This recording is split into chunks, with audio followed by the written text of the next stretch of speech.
بسم الله الحمد لله والصلاة على رسول الله أما بعد أعوذ بالله من الشيطان الرجيم بسم الله الرحمن الرحيم قال الله تعالى في كتابه المجيد والفرقان الحميد الرحمن علم القرآن خلق الإنسان علمه البيان صدق سبحانه. محترم صدر جلسہ، مہمانان کرام، سرپرستان عظام اور طلبہ عزیز، آج کا یہ تقریری اور اصلاحی پروگرام اور اس میں ہونے والی آپ حضرات کی تقاریر اور طلباء کی محنتیں، اساتذہ کی محنتیں، ذمہ داران کا انتظام، یہ ساری چیزیں دیکھ کر بڑی خوشی ہوئی، دل سے دعائیں نکلی. خصوصاً طلباء نے جو محنتیں کی اور جو تقاریر آپ حضرات نے پیش کی، مختلف عناوین پر، مختلف موضوعات پر جو محنتیں آپ حضرات نے گزشتہ کئی دنوں سے کی، ماشاءاللہ بڑی خوشی ہوئی. سبھی طلباء انعام کے قابل، سب کی تقریریں ہمت افزائی اور مبارکباد کے قابل تھیں. ایک آدھ مقرر کو چھوڑ کر بقیہ سبھی نے عمدہ مظاہرہ پیش کیا. یاد بھی آپ نے ماشاءاللہ بہتر کیا، تقریر پیش کرنے کا انداز بھی عمدہ تھا. لیکن یہ اصول اور دستور ہے کہ سبھی کو اول انعام تو نہیں دیا جاتا. ان میں سے کسی نہ کسی کو کسی نہ کسی وجہ اور کسی نہ کسی سبب کی بنا پر اول، دوم اور سوم کے انعامات سے نوازا جاتا ہے. بہرحال آپ حضرات کی ان محنتوں کو، آپ حضرات کی ان جد و جہد اور کوششوں کو اللہ قبول فرمائے اور آپ حضرات کو اپنے دین کی خدمت کے لیے قبول فرمائے. ایک دو باتیں میں عرض کر کے اپنی جگہ لیتا ہوں. اساتذہ نے ماشاءاللہ طلباء کے پیچھے کافی محنت کی، اس لیے اساتذہ بھی اور ذمہ داران بھی مبارکباد کے قابل ہیں. عموماً حفظ پڑھنے والے طلباء اتنی بہتر انداز میں اور اتنی غلطیوں سے پاک تلفظ، بہترین تلفظ کے ساتھ تقریر کریں، یہ بہت کم دیکھنے میں آتا ہے.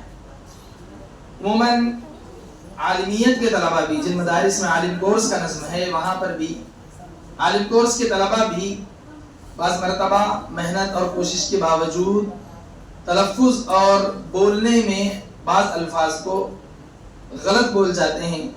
کوشش تو کرتے ہیں، یاد بھی صحیح کرتے ہیں، لیکن یہاں اسٹیج پر آ کر اس میں غلطی کر بیٹھتے ہیں. لیکن سوائے چند ایک کے اور دو چار الفاظ کے، ساری تقاریر میں چند الفاظ کو چھوڑ کر بقیہ سارے الفاظ آپ نے صحیح کہے. سب کا تلفظ ماشاءاللہ بہتر تھا. ایک گزارش ان طلباء سے جنہوں نے اتنی تیاری کر کے اس اسٹیج پر آ کر اپنی تقریر پیش کی، یہ ہے کہ اپنی اس طرح کی محنتوں کو ضائع نہ ہونے دیں، یعنی اپنی محنتیں برقرار رکھیں. ابھی آپ نے قرآن کے یاد کرنے کے زمانے میں ہیں، ابھی آپ حفظ کر رہے ہیں. اس زمانے ہی میں اللہ نے آپ کے اندر یہ جو صلاحیت رکھ دی اور اس صلاحیت کو ظاہر کرنے کا موقع آپ کے اساتذہ نے، آپ کے ذمہ داران نے آپ کو دیا. اس موقع کو غنیمت جانیں اور پیچھے مڑ کر نہ دیکھیں، اب آگے ہی کی طرف جاتے رہیں اور اپنی اس صلاحیت کو مزید پروان چڑھاتے رہیں. اللہ رب العزت نے ہر انسان کے دل میں، ہر انسان کے اندر یہ صلاحیت پیدا کر رکھی ہے کہ اس کے دل میں جو بات ہوتی ہے وہ سامنے والے کو سمجھا سکے. لیکن ہر انسان کے اندر اس کو سمجھانے کے لیے صحیح طریقہ اور صحیح ڈھنگ یہ اسے اپنی محنتوں اور کوششوں سے بنانا پڑتا ہے. اللہ رب العزت نے سورہ رحمان میں ارشاد فرمایا، علمہ البیان. پاک ہے وہ ذات جو رحمان ہے، جس نے انسان کو پیدا کیا، اس کو قرآن سکھلایا اور اس کو بیان کا سلیقہ بھی سکھلایا. اللہ رب العزت نے دو انعامات یہاں پر، ویسے تو تین انعامات کا تذکرہ کیا. ایک پیدائش ہے، ایک تعلیم قرآن اور ایک تعلیم بیان. یعنی اللہ نے قرآن کو سکھلانے کے ساتھ ساتھ فرمایا کہ ہم نے انسان کو بیان کرنا بھی سکھلایا. اس کو اپنے دل کی باتیں سمجھانی بھی سکھلائی ہم نے۔ الحمدللہ اس ادارے میں، اس مدرسے میں یہ دونوں چیزیں، قرآن کی تعلیم بھی موجود ہے اور ساتھ ہی ساتھ تعلیم بیان، یعنی ما فی الضمیر، دل میں جو بات آپ کے ہے، جو جذبات آپ کے دل میں ہیں، ان کو سامنے والے تک، امت تک، لوگوں تک پہنچانے کا آپ کے یہاں سامان بھی آپ کے ذمہ داروں نے کر رکھا ہے۔ اس پر ذمہ دار اساتذہ اور سبھی حضرات مبارکباد کے قابل ہیں۔ ایک دوسری گزارش یہ آپ حضرات سے کرنی ہے کہ اپنی نیتوں کو درست رکھیں۔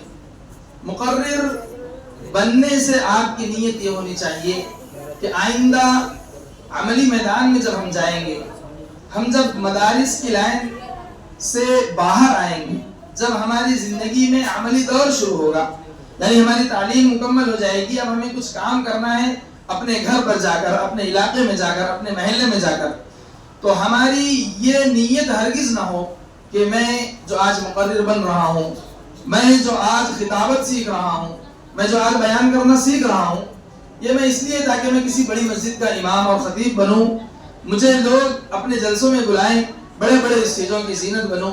اس لیے اگر آپ کے دل میں اگر یہ نیت ہے تو خدا را اس نیت کو ختم فرمائیے، اپنی نیتیں درست فرمائیے۔ انما الاعمال بالنیات، اللہ رب العزت آپ کے اعمال کو آپ کی نیتوں کے مطابق قبول فرماتے ہیں۔ اگر آپ کے دل میں یہ نیت ہو کہ اللہ نے جو میرے دل میں یہ صلاحیت، میرے اندر یہ جو صلاحیت پیدا کی، اور میں نے جو تقریر